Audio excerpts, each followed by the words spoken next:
প্রিয় মুসলমান ভাইরা আমার, আমি বুঝতেছি না আপনারা কেমন বয়ান শ্রবণ করতে পছন্দ করেন, তবে আমি আমার বয়ানটা শেষ করব যদি আপনারা আমাকে আর অল্প একটু সময় দেন।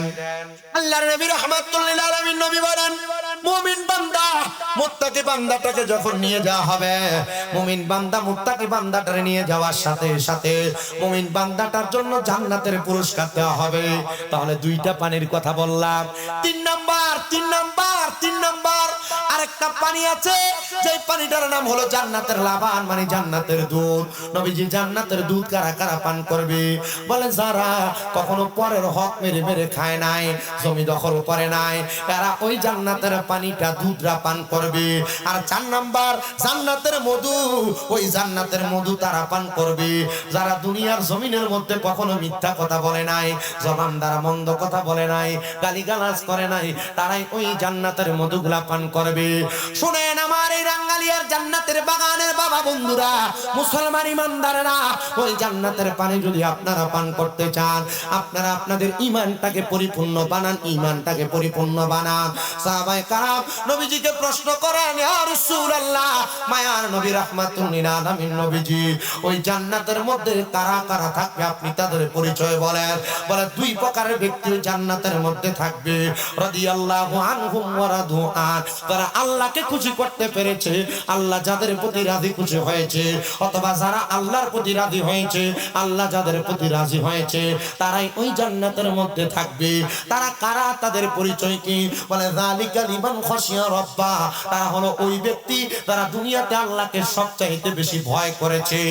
আল্লাহকে রাজি খুশি করার জন্য আপনাকে আমাকে দুনিয়াতে যেই কর্মকাণ্ডগুলো করা প্রয়োজন, মুমিন মুসলমান, এর মধ্যে আল্লাহর কোরআন আপনাকে সর্বপ্রথম জিহাদের আদেশ করে। তো জিহাদ করার মতো অবস্থা তো বাংলাদেশে এখন দেখা যাচ্ছে না, তবে জিহাদ হলো সবচাইতে বড় জিহাদ। হাদিসে মুবারাকা হযরত আব্দুল্লাহ ইবনে মাসউদ রাদিয়াল্লাহু তাআলা আনহু থেকে হাদিস বর্ণিত, তিনি বলেন সবচাইতে বড় জিহাদ হলো একটা মানুষ তার নফসের সাথে জিহাদ করা। নফসের সাথে আপনার মন চাইতেছে কোন অবৈধ নারীর সাথে মেলামেশা করা, আপনার মন চাইতেছে গান বাদ্য করা, আপনার মন চাইতেছে গুনাহ করা, কিন্তু আপনি যদি বলেন না না না, আমি এই গুনার কাজটা করব না, আমি আমার নফসের সাথে যুদ্ধ করে গুনাহকে ত্যাগ করে দিয়ে আমি আল্লাহ তাআলার ইবাদত করব, এটার মতো যুদ্ধ পৃথিবীতে আর কোনো কিছু নাই। এই নফসের প্রতি যুদ্ধটা যখন আপনি করে আল্লাহর কাছে যখন আপনি আপনাকে প্রেজেন্ট করতে পারবেন, আপনি হবেন সবচাইতে বড় মুত্তাকি, সবচাইতে বড় আবেদ, সবচাইতে বড় মুমিন, সবচাইতে বড় ফরহেজগার। ও রাহমাতুল লিল আলামিন নবী, আপনি আমাদেরকে আরো কিছু মুত্তাকি, আল্লাহকে খুশি করনেওয়ালা ব্যক্তির পরিচয় দেন। বলে এর মধ্যে আর এক প্রকার ব্যক্তি আছে যারা আল্লাহকে রাজি খুশি করতে পারে, তারা আর কেউ না, সাধারণ কোনো মানুষ না, তারা হলো রেদার রব্বি ফি রিদাল ওয়ালিদাইন। দুনিয়ার জমিনের মধ্যে তারা যদি তাদের মা বাবাকে সন্তুষ্ট করে খুশি করে, আমার আল্লাহ তাদের প্রতি সন্তুষ্ট হয়ে যায়, রাজি হয়ে যায়, খুশি হয়ে যায়। কেমনে সন্তুষ্ট করবেন? হুজুর আমার মা নাই, আমার বাবা নাই, তারা কবরের বাসিন্দা, আমি সন্তুষ্ট করার মতো কোনো উপায় নাই। আছে আছে আপনাদের যাদের মা বাবা কবরে, আপনারা মনে করতেছেন টাকা খরচ করে ভালো খাওয়ায় ভালো পরে আমরা সন্তুষ্ট করব। নবী বলেন না। আমি নবীর কাছে বনু কুরাইজার একজন মহিলা আগমন করলেন, আয়েশা বললেন ইয়া রাসূলুল্লাহ, হাল বাকিয়া মিন বিররিয়া বুয়াইয়া শাইউন আবার রুহুমা বিহি বাদা মাউতিহিমা। নবীজি আমাদের মা বাবা ইন্তেকাল করেছে, ইন্তেকালের পরে আমাদের কোনো দায়িত্ব আছে কিনা? আপনি মনে করতেছেন বেঁচে থাকলে খানা খাওয়াইলে, মা বাবা বেঁচে থাকলে তাদের সুন্দর আচরণ করলেই মনে হয় ভালো। না না না, মা বাবা মারা যাওয়ার পরে আপনার কিছু দায়িত্ব আছে।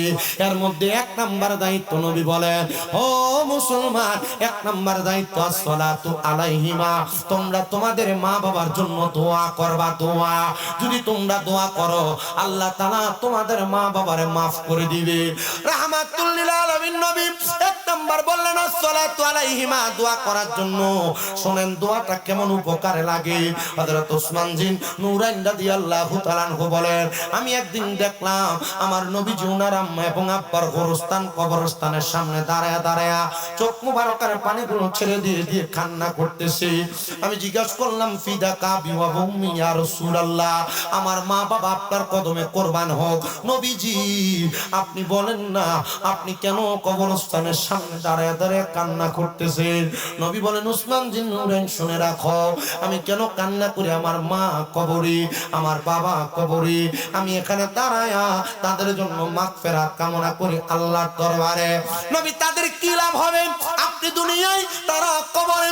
নবী আমার বলে, একটা সমুদ্রের মধ্যে কোনো মানুষ যখন ডুবে যায়, হঠাৎ করে ডুবন্ত মানুষটাকে কোনো নাও দ্বারা, নৌকা দ্বারা কেউ যদি উদ্ধার করে, ডুবন্ত ব্যক্তি যেমন খুশি হয়ে যায়, একটা মৃত ব্যক্তির জন্য তার ওয়ারিশগণ, তার আওলাদগণ দোয়া করলে মৃত ব্যক্তি এর চাইতে আরো বেশি খুশি হয়ে যায়। মুরব্বি আছেন এখানে বয়স্ক, আপনারা কোন দিন মা বাবার কবর জিয়ারত করেছেন মনে নাই? মনে রাখবেন, আমাকে যখন আমাদেরকে তিরমিজি শরীফের দরজ দিতেছিলেন আমাদের কুমিল্লা আলিয়া মাদ্রাসার হেড মুহাদ্দিস হুজুর, উনি বললেন যারা তাদের মা বাবার কবর জিয়ারত করতে ভুলে যায় তারা জালেম হিসেবে কবরে উঠবে। কি হিসেবে উঠবে? জালেম হিসেবে উঠবে। আমি গেলাম, হুজুর জালেম যে জুলুম করে সে জালেম হয়? বলে মৃত ব্যক্তিদের জন্য দোয়া না কইরা তার ওয়ারিশগণ জুলুম করেছে মৃত ব্যক্তির উপরে। অনেক মা বোনেরা পর্দার আড়ালে মা হারায় এখন কান্না করতেছে, বাবা হারায় কান্না করতেছে। আপনার মুরব্বীরা যারা আপনাদের মা বাবার সম্পদ ব্যবহার করতেছেন, বাবার দেওয়া সম্পত্তি, মায়ের দেওয়া সম্পত্তি ব্যবহার করতেছেন, আপনারা যদি আল্লাহর কাছে জালেম হয়ে ওঠেন, আপনি কি জবাব দিবেন? আল্লাহ জবাব আছে আপনার? বলবো ছোট্ট একটা হাদিস শোনাবো, হযরত সাদ ইবনে উবাদা রাদিয়াল্লাহু তাআলা শুনবেন। 2 নাম্বার আমার নবী বলেন, ওয়াল ইস্তিগফারু লাহুমা, তোমরা তোমাদের মা বাবার জন্য ক্ষমা প্রার্থনা করবা। মা বাবা মারা যাওয়ার পর এলাকায় কোরআন খতমের আয়োজন হয় কি না হুজুর? হয় না? কোরআন খতম, খতমে তাহলিল, লা ইলাহা ইল্লা আনতা সুবহানাকা ইন্নী কুনতু মিনাজ জালিমিন, এগুলা পড়া হয়। এমন ভাবে কোরআন খতম দোয়ার মাধ্যমে, খতমে বুখারীর মাধ্যমে তোমরা যখন তোমাদের মা বাবার জন্য দোয়া করবা, ক্ষমা প্রার্থনা করবা, আমার আল্লাহ তাআলা তোমাদের মা বাবারে maaf করে দেয়। 3 নাম্বার, মা বাবার ইন্তেকালের পরে একটা সন্তানের দায়িত্ব হলো ওয়া ইনফাজু আহাদিহিমা, মা বাবার সম্পদ ভাগাভাগি না করা। এই কথার কথা বলে নাই, মা বাবার কোনো ঋণ থাকলে, ওয়াদা থাকলে ওই ওয়াদা সন্তান পূরণ করে দিবে। কিন্তু মা বাবার অনেক টাকা ঋণ থাকে, ভাইরা জায়গা জমি সব ভাগাভাগি করে নিয়ে যায়। না না না, রাহমাতুল লিল আলামিন নবী এই কথা বলেন নাই। 4 নম্বর নবী আমার বলে, ওয়াসিলাতির রাহমিল্লাতি লা তুসালু ইল্লা বিহিমা। শোনো দুনিয়ার মানুষ, মা মারা যাওয়ার পরে, বাবা মারা যাওয়ার পরে অনেকে আছে চাচার সাথে, ফুফুর সাথে, বাবার আত্মীয়দের সাথে সম্পর্ক রাখে না। মা মারা যাওয়ার পরে নানির বাড়ির মামা খালাদের সাথে সম্পর্ক রাখে না। নবীজি ঘোষণা করে, ওয়াসিলাতির রাহমিল্লাতি লা তুসালু ইল্লা বিহিমা, তোমাদের মা বাবার ইন্তেকালের পরে তোমরা তাদের আত্মীয়দের সঙ্গে সম্পর্ক বজায় রাখবা। যদি রাখতে পারো তখন তাদের দোয়ার কারণে তোমার মা বাপকে maaf করা হবে। আর 5 নাম্বার, ওয়া ইকরামু সাদিকিহিমা, মা বাবার বয়সী মুরব্বিদেরকে সম্মান করবা, তাজিম করবা। মা বাবার বন্ধু বান্ধব যারা তাদেরকে সম্মান করবা। বাবা যেই বয়স্ক মানুষটার সাথে চলতো তাকে বাবার মতো সম্মান করবা। মা যে মহিলাগুলোর সাথে চলতো এদেরকে মায়ের মতো সম্মান করবা। যদি করতে পারো গো, আমার আল্লাহ তাআলা তোমাদেরকে এইটার বিনিময়ে নাজাত দান করবে। নাজাত কেমন নাজাত? যখন তাদের জন্য আপনি দোয়া করবেন, এরার কবরকে আল্লাহ নাজাত দিয়ে, জান্নাত দিয়ে ভরপুর করে দিবেন। এরা বলবে, আল্লাহ আমাদের কবরটাকে কেন জাহান্নাম থেকে জান্নাত বানিয়ে দেওয়া হইলো? বলে, তোমার এমন একজন ওয়ারিসদার তুমি রেখে আসছো। আমার সাথে ঘরে দেখা করেছিলেন একজন ব্যক্তি যার একটা সন্তান কোরআনে হাফেজ হয়েছে। আমি খুশি হই, আপনাদের দোয়ায় কুমিল্লাতে আমার 6টা মাদ্রাসা চলে, একটা না 6টা মাদ্রাসা। প্রত্যেকটা মাদ্রাসায় কোরআনে হাফেজ হয়। গত 5 দিন আগে আমার 5টা ছেলে একসাথে হেফজ শেষ করেছে। মারহাবা, একসাথে 5টা ছেলে হেফজ শেষ করেছে। রমজানের পূর্বে আরো 8 জন একসাথে হেফজ শেষ করবে। জানেন, আমি এগুলা দেখে বড় খুশি হই, কারণ এরা যখন দোয়া করবে এদের দোয়া আল্লাহ আমাকেও maaf করবে। আপনার সন্তান হাফেজে কোরআন হলে আল্লাহ তাআলা ওই সন্তানের উসিলা আপনাকে maaf করবে। আলেমের বাবা হলে আপনাকে maaf করবে, আলেমের মা হলে আপনাকে maaf করবে। এজন্য আবদার রাখি, আপনারা একটু আলেমের মা বাবা হওয়ার চেষ্টা করবেন। লাভ আছে, বড় লাভ আছে, বড় লাভ আছে। বলে হুজুর কেন? বলে যখন কবরবাসীরা দেখবে আপনার দোয়ার কারণে কবরবাসীদেরকে মাফ করে দেওয়া হয়েছে, তখন কবরবাসীরা কবর থেকে বলবে ওয়া মাগফিরাতু লাহুমা, আল্লাহ যাদের উসিলে আপনি আমাদেরকে মাফ করেছেন আপনি তাদেরকেও মাফ করে দেন। আমি আপনি আল্লাহকে দেখি না, পাই না, আর ওরা কবর থেকে সরাসরি ফেরেশতার কাছে আবেদন করবে, ফেরেশতারা আল্লাহকে বলবে আল্লাহ এরা বলছে যার উসিলে তাদেরকে মাফ করা হয়েছে আপনি তাকেও মাফ করেন। আপনি দুনিয়া থেকে দোয়া করবেন কবরবাসীর জন্য, কবরবাসীরা দোয়া করবে আপনার জন্য, আল্লাহ তাআলা কবরবাসীর কথার বিনিময়ে আপনাকে মাফ করবে। তাহলে আমরা কবরবাসীর জন্য দোয়া করব কবরবাসীর লাভের জন্য না আমাদের লাভের জন্য?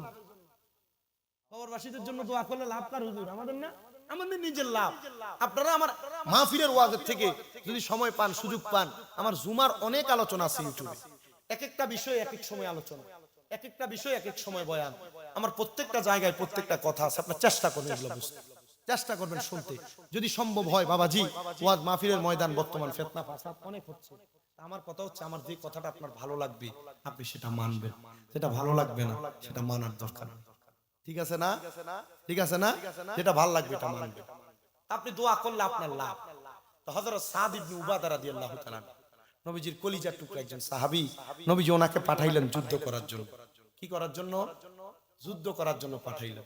সাদ ইবনে উবাদা রাদিয়াল্লাহু তাআলা যুদ্ধ থেকে ফিরে আসছেন, ফিরে আইসা নবীজির দরবার থেকে দেখা করে বাড়িতে চলে গেছেন। বাড়িতে যায় দেখেন সাদ ইবনে উবাদা ডাক দে, মা ওঠেন না, দরজা খোলেন। এলাকার মানুষ এসে খবর দে, সাদ তোমার মা তো মারা গেছে। যুদ্ধ থেকে আসার পরে খবর শুনলে কলিজাতে কষ্ট কম না বেশি? খুব বেশি কষ্ট। সাদ ইবনে উবাদা কান্নারত অবস্থায় নবীজির দরবারে গেলেন আর বললেন, ইয়া রাসূলুল্লাহ আমার মা মারা গেছেন, আমার বাবা আমি যুদ্ধে যাওয়ার আগে ইন্তেকাল করেছেন। ও নবী আপনি বলেন আমার মা যে মারা গেছেন আমি আমার মায়ের জন্য কি করব? আমি জানাজাও দিতে পারি নাই, মা কবরে। নবী আমার বলেন, সাদ ইবনে উবাদা তুমি তোমার মায়ের পক্ষ থেকে সাদাকা করে দাও। সাদ ইবনে উবাদা বলেন, নবী আপনি সাক্ষী থাকেন, আপনি সাক্ষী থাকেন, আপনি সাক্ষী থাকেন। আমার একটা খেজুরের বাগান আছে যার নাম হলো মেখওয়াদা, ওই খেজুরের বাগানটা আমি আমার মায়ের জন্য আল্লাহর হস্তে সদকা করে দিলাম। নবী আমার বলেন, সাদ ইবনে উবাদা তুমিও সাক্ষী থাকো, এই খেজুরের বাগান থেকে যত মানুষ খেজুর আহার করবে আল্লাহ তাআলা এটার সওয়াব তোমার আম্মার আমলনামায় দিবে। পরের দিন সকালবেলা সাদ ইবনে উবাদা নবীর দরবারে দৌড়ে আসলেন। আল্লাহর হাবিব আপনি বলেন, আমি স্বপ্ন দেখলাম আমার মা বড় সুন্দর সুন্দর খাবার নিয়ে একটা জান্নাতের বাগানে বসে আছে, অসংখ্য হুর গিলমানরা আমার মায়ের পাশে। নবীজি এটার কারণটা কি, ব্যাখ্যাটা আপনি করে দেন। নবী বলেন, সাদ ইবনে উবাদা এটা অন্য কোনো ব্যাখ্যা না, তুমি যে বাগান দান করেছো, তুমি দান করার পরবর্তী সময় ছিল রাত্রিবেলা, রাত্রিবেলা তোমার খেজুরের বাগান থেকে অনেকগুলা পাখি খেজুর আহার করেছে, আর আমার আল্লাহ তাআলা এই পাখিগুলা খেজুর আহার করার কারণে তুমি সাদের মার কবর জান্নাতের বাগান বানিয়ে দিছি, এবং তোমার মায়ের কবরে পাখি খেজুর খাওয়ার কারণে আল্লাহ তাআলা জান্নাতি খাবারের ব্যবস্থা করে দিয়েছে। এখানে আপনারা অনেকেই বসেছেন যাদের মা নাই, যাদের বাবা নাই, মা বাবা আপনাদের অসংখ্য সম্পদ দিয়ে গেছে, আপনাকে থাকার জন্য দিয়ে যায় নাই, শুধু মা বাবার জন্য মাগফিরাত কামনা করার জন্য দিয়ে গেছে। মা বাবার দেওয়া জায়গা জমিতে আপনি বসবাস করতেছেন, একবার চিন্তা করে দেখেন ও রাঙ্গালিয়ার বাবা, আপনার মা বাবা যে কবরে চলে গেছে, যদি আপনার জায়গা জমিগুলা না দিয়ে যাইতো, আপনি যদি ভাড়াও থাকতেন, মাসে যদি 5,000 টাকা করে বাড়ি ভাড়া দিতেন, তাহলে আপনার 12 মাসে 60,000 টাকা ভাড়া লেগে যাইতো। অনেকের মা কবরে, বাবা কবরে, মা বাবা বেঁচে থাকলে যদি আপনি প্রতি মাসে 1,000 টাকার করে খাবার খাওয়াইতেন, 12 মাসে 12,000 টাকা এক বছরে লাগতো, বছর প্রতি। হুজুর আমার মা কবরে, আমার বাবা কবরে, নবী সাহাবী সাদ ইবনে উবাদা যেমন করে দান করে তার মাটারে জান্নাতি বানাইছেন, হুজুর আমিও চাই আমার মাটারে জান্নাতি বানানোর জন্য। হুজুর আমি এখন দিব, না পারলে 2 মাস পরে দিব, না পারলে 5 মাস পরে দিব, না পারলে 1 বছরের মধ্যে আমি পৌঁছে দিব। হুজুর আমি আমার মায়ের জন্য এই রাঙ্গালিয়া পূর্ব সীমান্ত পাড়ার জামে মসজিদে আমি 10,000 টাকা দান করব। হুজুর আমার মা থাকলে আমি মাকে খাওয়াইতাম, বাবাকে খাওয়াইতাম। আছেন নাকি একজন ধন্য মায়ের ধন্য সন্তান, ধন্য বাবার ধন্য সন্তান। আমি ব্যবসা শেষ করে একবার এক নদীর মাঝখান দিয়ে আমার ব্যবসায়িক জাহাজ নিয়ে যাচ্ছিলাম। নদীতে এমন ঢল আসছে, ঢল আসার সাথে সাথে আমার ব্যবসায়িক জাহাজটা পানির স্রোতের সাথে একবারে কেমন জানি ডিঙ্গিয়া ভেঙে পড়ে গেছে। আমি বাঁচার জন্য অনেক চেষ্টা করলাম, আল্লাহর নাম ধরে আমি একটা কাঠের টুকরায় ধরে ধরে সামনের দিকে গেলাম। হযরত সাফিনা বলেন আমি সামনের দিকে যাইতে যাইতে যত গোলাম মাওলাম, অনেকে নাম রাখে গোলাম রসুল, এই নামগুলা কেন রাখে, রাখার কারণে লাভ আছে কিনা এটা একটু বলি। এগুলা নিয়ে অনেক ফিতনা হয়, যেন ফিতনা তৈরি না হয় এই কথাটা বললে আপনারা বুঝতে পারবেন। তিনি বলেন আমার নাম হযরত সাফিনা, কিন্তু আমার পরিচয় দিলে দুনিয়ার কোনো মানুষ আমারে ছাড়বে না। তবে আমার একটা পরিচয় হলো আমার ব্যবসায়িক জীবন শেষ করার পর আমি রাসূল সাল্লাল্লাহু আলাইহি সাল্লামের পথে মতে চলতাম, আর আমি আমাকে রাসূলের গোলাম বলে দাবি করতাম। তিনি চলাফেরা করতে লাগলেন। তিনি ডুবন্ত নৌকা থেকে বাঁচার জন্য কাঠের একটা টুকরোর মধ্যে ধরে নদীর কিনারা যখন আসলেন একটু উপরের দিকে উঠতে লাগলেন। উনি বলেন আমি তাকাইয়া দেখলাম অনেকগুলা বড় বড় সাপ আমার দিকে এভাবে চঙ্গল করে আছে, এভাবে মুখ করে আছে, তারা আমাকে মারবে। আমি চিন্তা করলাম কি বলবো, আমি কোনো কথা বলতে লাগলাম না। মাঝে মাঝে ভয় পাইলে দোয়া দুরুদ ভুলে যায় মানুষ, দোয়া দুরুদ ভুলে যায়। উনি বলেন আমার জবান বন্ধ হয়ে গেল। তখন আমি সাপগুলার সামনে বললাম আনা মাওলাই রাসূলিল্লাহ, আমি হলাম রাসূলের গোলাম। যখন আমি এই কথা বললাম আমি দেখলাম সবগুলো সাপ এভাবে চঙ্গল করা থেকে, মুখ করা থেকে তাদের মাথাটাকে নত করে দিয়েছে। জোরে বলেন মারহাবা। তো সাপগুলা তো চারদিকে, আমি কিভাবে যাব? চিন্তাগ্রস্ত, হতাশাগ্রস্ত। এখন যদি আমাকে যেতে হয় সাপের উপর পা রেখে আমাকে যেতে হবে। হযরত সফিনা বলেন আমি চক্ষু বন্ধ করি, আমি আবার সাপের সামনে অগ্রসর হতে লাগলাম।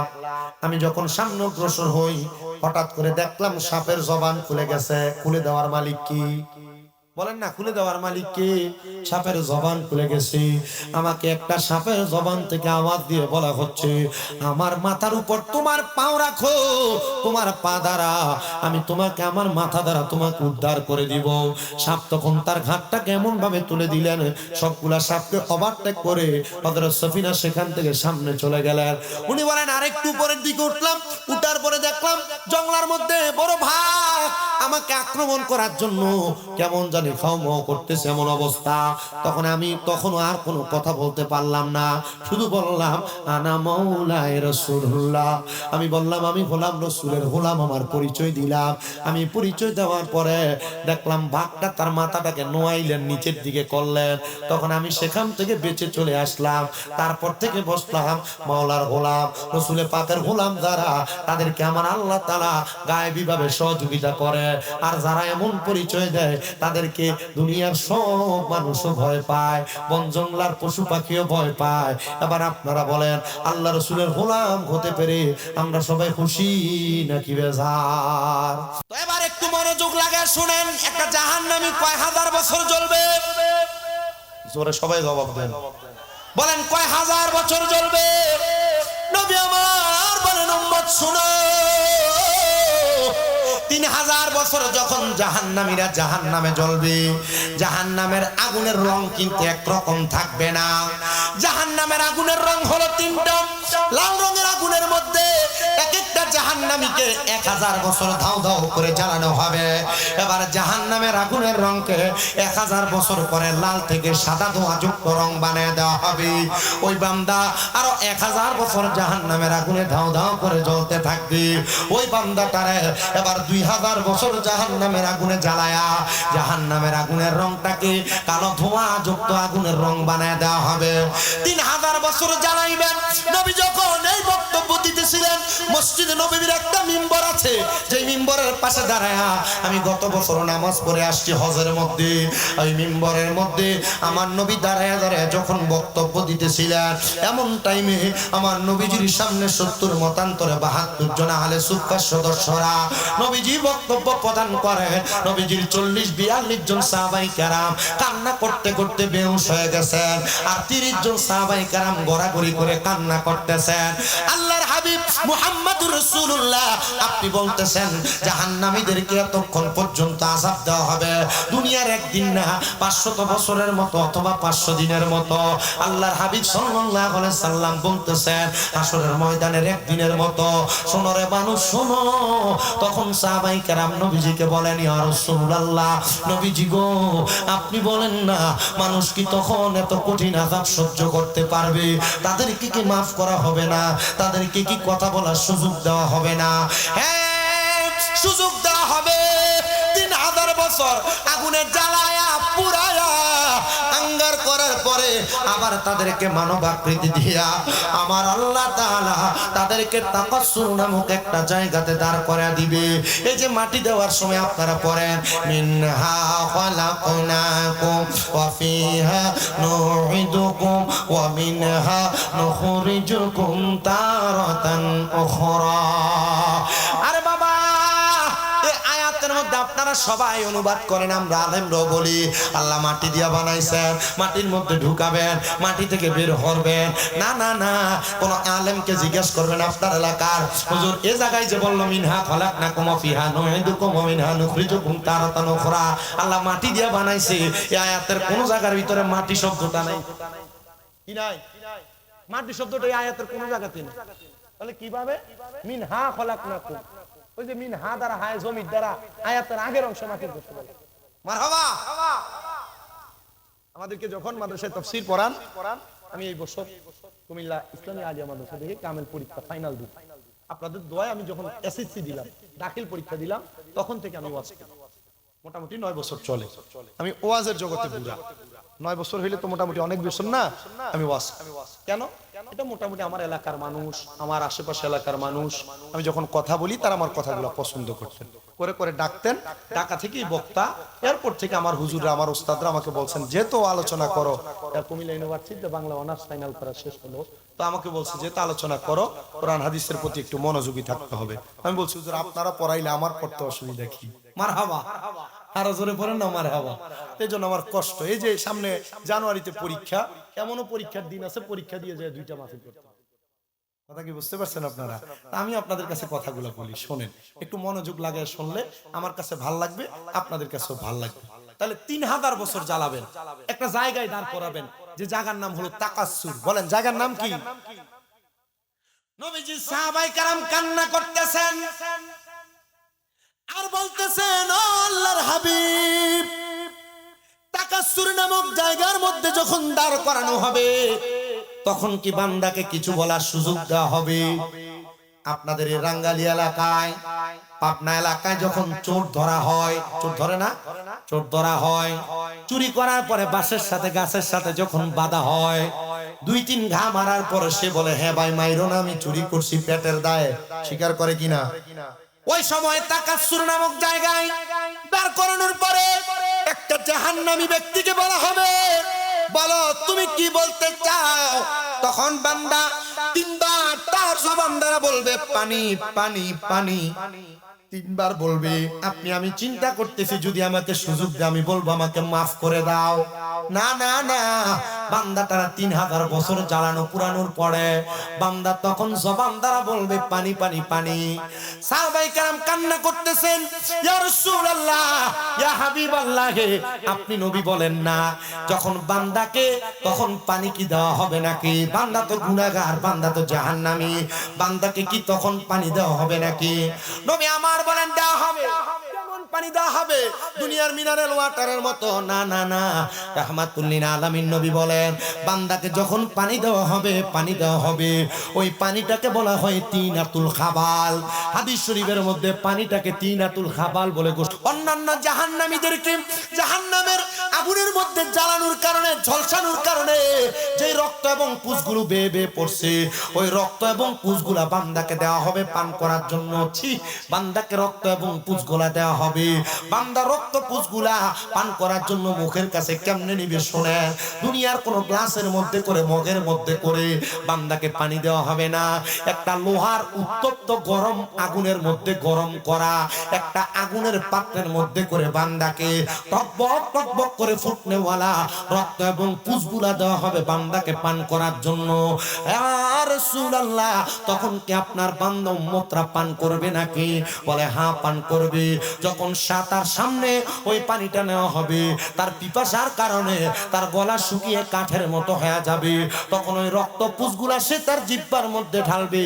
তার রক্ত পুষগুলা জিহ্বাতে ঢালার কারণে এত পাশ্চিত্যজনিত গরম, ওই গরমটার কারণে বান্দার জিহ্বা গলে যাবে, পেটের গলা পর্যন্ত জ্বলে যাবে, পেটের নাড়ি বুড়িগুলা গলে গলে বান্দার পায়খানার রাস্তা দিয়ে থরথর থরথর করে বের হবে। হ্যাঁ পর্দার অন্তরালের মা, তোমরা যারা বেপরদা চলাফেরা করো মনে রাখবা তোমাদেরকেও কিন্তু এমন কঠিন শাস্তি দেওয়া হবে। তোমরা যারা স্বামীর অমান্য করো, স্বামীর আদেশ মানতে চাও না, তোমাদেরকেও এমন শাস্তি দেওয়া হবে। তোমরা যারা নামাজ পড়ো না, তোমরা যারা রোজা রাখো না, তোমরা যারা পরের হক মেরে মেরে খাও, তোমরা যারা দুনিয়াতে নেশা দ্রব্য করে করে বেড়াও, জেনা ব্যভিচারের সাথে লিপ্ত, তোমাদের কেমন কঠিন শাস্তি দেওয়া হবে। নবী নবী আপনি বলেন না ওই ব্যক্তিগুলারে তখন আবার কোথায় দেওয়া হবে? বলে তার শেষ ঠিকানা জাহান্নামের মধ্যে, তখন তারে আবার দেওয়া হবে। বলে একবার পুরাইলে তো তার দেহ পুরো আঙ্গার হয়ে যায়, বান্দারে কেন জাহান্নামের আগুনে এইভাবে পুরা হবে? শোনো রে দুনিয়ার মানুষ শোনো, বান্দা গুনার কাজ একবার করে নাই, নামাজ একবার ছাড়ে নাই, বারবার বারবার গুনার কাজ করেছে, এজন্য বান্দার দেহটারে জ্বালায়া পুরে একবারে ছারখার করে দেওয়া হবে। আইরে মুসলমান, নবী সাল্লাল্লাহু আলাইহি সাল্লামের সাহাবীরা কান্না করে আর বলে নবী ও নবী, যারা নামাজ পড়ে, যারা রোজা রাখে, যারা হজ করে, যারা যাকাত দেয়, যারা দান করে, যারা সদকা করে, যে মহিলারা পর্দা করে স্বামীর খেদমত করে, তারা কেমনে মারা যাবে, তাদের অবস্থাটা কি হবে? নবী বড় খুশির মুস্কি হাসি দিলেন, চোখ দিয়ে বেয়ে বেয়ে পানি পড়তেছে। দেখবেন অনেকের 5-6 বছর সন্তান হয় না, হঠাৎ করে সন্তান জন্ম নিলে কান্না করতে করতে হাসে। আরে তুমি খুশি হয়ে হাসার কথা, কান্না কেন করো? বলে খুশিতে অধিক আনন্দে আত্মহারা হয়ে চোখের পানি বের হয়ে যায়। নবী আমার কান্না করেন আর মুস্কি মুস্কি হাসতেছেন, তাবাসসুম হাসি দিচ্ছেন। সাহাবায়ে কেরাম বলেন নবী এমন হাসি দেওয়ার কারণ কি? নবী আমার বলে কোন মুমিন, কোন ইমানদার, কোন মুসলিহ, কোন আবেদ, কোন নামাজি আমলওয়ালা ব্যক্তির কাছে আজরাইল একবার দুইবার না, আজরাইল 4 বার আসবে, 4 বার।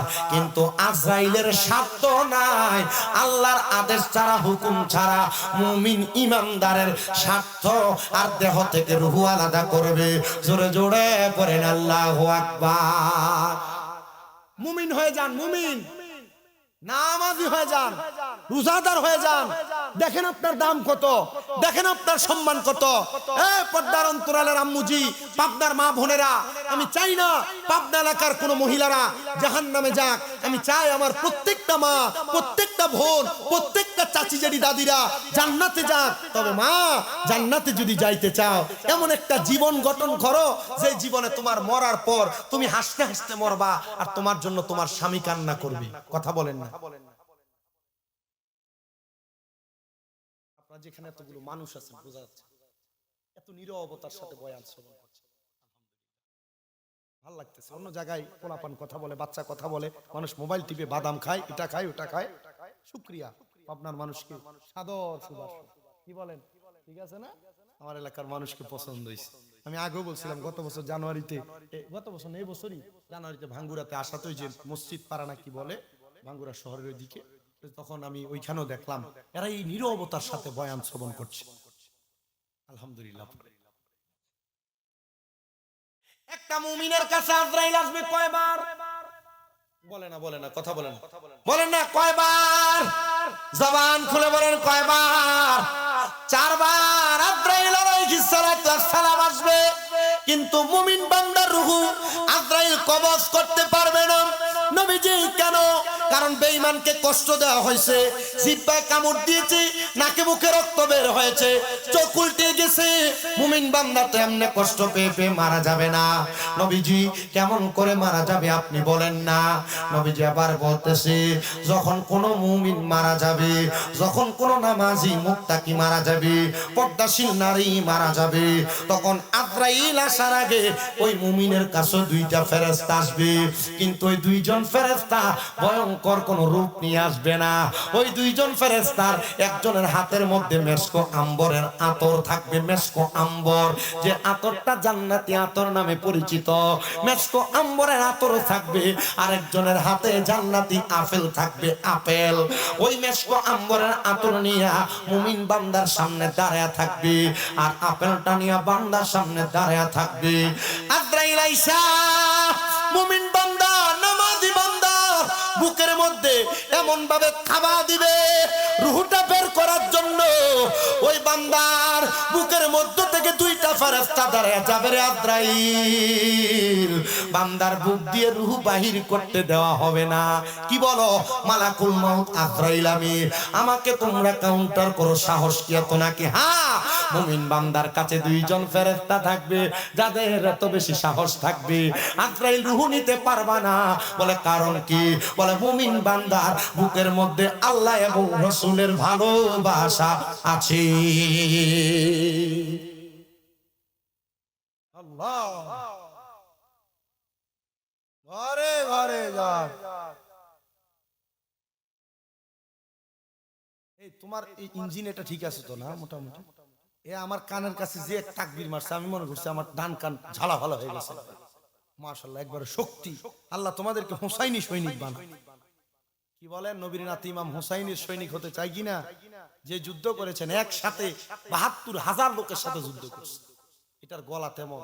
আল্লাহ আপনার গলার মধ্যে হযরত বেলাল রাদিয়াল্লাহু তাআলা আনহুর মহব্বত দান করেন, যে বেলাল রাদিয়াল্লাহু তাআলা আনহুর গলার আযানের আওয়াজ আর সময় আল্লাহ গিয়েছে। গলায় জোর আছে, তবে নামাজি হও, রোজাদার হও, মুত্তাকি হও, চাই তোমরা এগুলার মাধ্যমে নাজাত পাও। মারহাবা। এবার বুকের কাছ থেকে ফিরে যাবে, কারণ বাধা দেওয়া হইল। আল্লাহ তাআলার আদেশ মোতাবেক আবার আজরাইল আসবে মুমিনের কাছে। মুমিন বান্দার চেহারা বরাবর হামলা করা হবে রূহ নেওয়ার জন্য। মুমিন বান্দার একটা দামি জায়গা হলো তার কপাল। কি বলেন না? মুমিন বান্দার একটা দামি জায়গা হলো তার কপাল। ওই কপালের মধ্য থেকে দুইটা ফেরেশতা জবাব দিবে, আজরাইল শুনো শুনো, এই বান্দার কপাল দিয়ে রূহ বের করা যাবে না। বলে কারণ কি? কারণ কি একবার বলো না। বলে বান্দা কপাল দিয়ে ৫ ওয়াক্ত নামাজের মধ্যে নফল ইবাদতের মাধ্যমে, আওয়াবিন চাস্তের নামাজ, দুহার নামাজের মাধ্যমে, বিতিরের নামাজের মাধ্যমে, তাহাজ্জুদের নামাজের মাধ্যমে বান্দা সাজদা দিয়ে মহান প্রভুর মহান রবের গুণকীর্তন করেছে। এই জন্য বান্দার কপাল দিয়ে রূহ বের করা যাবে না। দুইবার হলো আজরাইল ফিরে যাবে। এবার তৃতীয়বার আল্লাহ তাআলার হুকুম পায়া আজরাইল আবার মুমিনের সামনে চলে আসবে। মুমিন বান্দার ডান বাহু বরাবর হাত দিবে রূহটা নেওয়ার জন্য। ডান বাহু থেকে জবাব দিবে, রে আজরাইল, মুমিন বান্দার ডান বাহু দিয়ে রূহ কবজ করা যাবে না। বলে কারণ কি? কারণ বলো। ওই মুমিন বান্দার ডান দিকে তার মা বাবার খেদমত বিরাজমান। কোন মুমিন কখনো তার মাকে কষ্ট দেয় না, বাবাকে কষ্ট দেয় না, মা বাবাকে খাবার দেওয়া ছাড়া থাকে না। ওই সময় দুইজন ফেরেশতার বাধা প্রাপ্ত হয়া মুমিন বান্দার কাছ থেকে আজরাইল আবার চলে যাবে। চতুর্থবার আবার মুমিন বান্দার সামনে আসবে। এবার বাম বাহু বরাবর হামলা চালায়া দিবে। বাম দিক থেকে জবাব দিবে, রে আজরাইল আলাইহিস সালাতু ওয়াস সালাম, বান্দার বাম দিক দিয়ে রূহ কবজ করা যাবে না। বলে কারণ কি? একবার বলো না। আরে বান্দার বাম দিকে তার দান এবং সদকার হাত বাড়া দেওয়া হয়েছে। বান্দার বাম দিকে তার রূহটা কবজ করতে বাধা দেওয়া হবে। আজরাইল চতুর্থ যতবার আল্লাহর কাছে জিজ্ঞাসিত করবেন ওগো রাব্বে কারীম আল্লাহ, বান্দার যেখান দিয়ে হাত দেওয়া হয় বান্দার রূহ কবজ করা যায় না, তো আপনি বলেন না বান্দার রূহ কিভাবে কবজ করব? তখন আজরাইল আলাইহিস সালাতু ওয়াস সালামকে আমার আল্লাহ আদেশ করবে, রে আজরাইল, মুমিন বান্দা, মুত্তাকি বান্দা, ইমানদার বান্দা ইন্তেকাল যখন করবে বান্দা কষ্ট পাবে না, বান্দা টের পাবে না, বান্দা এমন আরামের সাথে ঘুমাবে, বান্দা মরণের কষ্ট টের পাবে না। আজরাইল অপেক্ষা করবে আর আল্লাহ তাআলার হুকুম, মুমিন বান্দা যখন ইন্তেকাল করবে কালেমা পড়তে পড়তে পড়তে পড়তে মারা যাবে। মুমিন যদি হও কালেমা পড়তে পড়তে মারা যাবা, আর কালেমা পড়তে পড়তে যারা মারা যায় তারা জান্নাতি। মুমিন বান্দাটা কালেমা পড়তে পড়তে যখন ইন্তেকাল করবে জবান দ্বারা বাতাস বের হবে, মুমিন বান্দার ওই বাতাসের সাথে রূহ হরণ করা হবে। হুজুর, মুমিন বান্দা কি তখন টের পাবে না? আরে মুসান্নেফ আবি সাহেবা বর্ণনা করতেছে, জগতের মানুষ শোনো, একটা ছোট বাচ্চা কান্নাকাটি করলে তার মা তার মুখের মধ্যে দুধ দিয়া মাথায় হাত বুলিয়া দিলে ছোট বাচ্চাটা যেমন ভাবে আরামে ঘুমায়া যায়, মুমিন বান্দা রূহ যখন কবজ করবে মুমিন বান্দা তেমন ঘুমায়া যাবে, মরবে না, মরবে না, মরার কষ্ট মুমিন বান্দা টের পাবে না।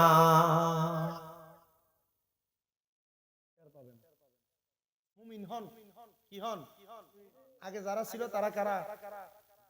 মুমিনের আগে যাদের বর্ণনা হয়েছিল তারা কারা? কাফের, মুশরিক, বেঈমান, মুনাফিক, মুরতাদ, ফাসিক। ওনারা কষ্ট পাবে, বিছানায় প্রস্রাব করবে, পায়খানা করবে, নাকে মুখে রক্ত বের হবে, দিব্যায় কামড় দিবে, এটা ওনাদের মরণের। হুজুর মুমিনের অবস্থা আরো বর্ণনা করেন, শুনবেন আপনারা? আমি যত তাড়াতাড়ি শেষ করব আমার লাভ, তবে আমি যত দেরি করব আপনাদের লাভ। আমার সময় এখনো শেষ হয় না, আমার যেটা, এরপর আপনারা চাইয়ে নিতে পারলে এটা আপনাদের। আমার সময় এখনো আরো বাকি। আরো কি আছেন আপনারা?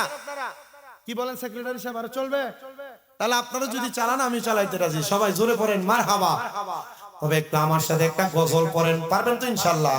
বাড়িওয়ালা নাই রে বাড়ি, নাই রে দুনিয়াতে, বাড়িওয়ালা নাই রে বাড়ি, নাই রে দুনিয়াতে, বাড়িওয়ালা নাই রে বাড়ি, নাই রে দুনিয়াতে, চোখেরই পলকে তুমি হতে পারো লাশ, চিরতরে বন্ধ হবে তোমার নিঃশ্বাস, হবে এলান তোমারই নাম মসজিদের মাইকে, বলেন হবে এলান তোমারই নাম মসজিদের মাইকে, বাড়িওয়ালা নাই রে বাড়ি, নাই রে দুনিয়াতে, বাড়ি গাড়ি মেল ফ্যাক্টরি টাকার পাহাড়, বিলাসিতায় কেটেছে জনম কতই অহংকার, বাড়ি গাড়ি মেল ফ্যাক্টরি টাকার পাহাড়,